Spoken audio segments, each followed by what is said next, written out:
everyone, I am Noemi T. Basanta and I will be your trainer for this session. Today, I will demonstrate how to make an easy banana muffin. Muffins, which are simple cup breads, leavened and are considered as a member of the quick bread family. So come on, let's do it!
Set aside the sifted ingredients.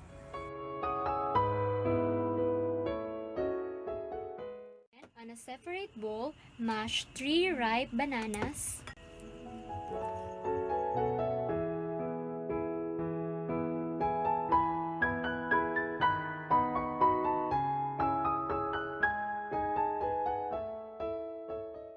one-third cup of melted butter,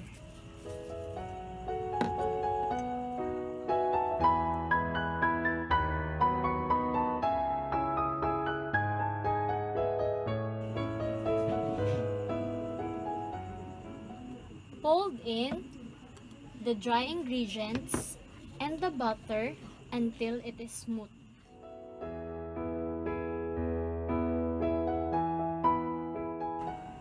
Scoop the butter into the prepared muffin pans, filling in about 2/3 full.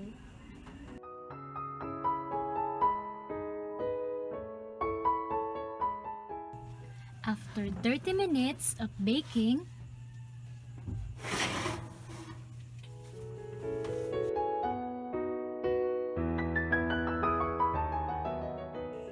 serve and enjoy!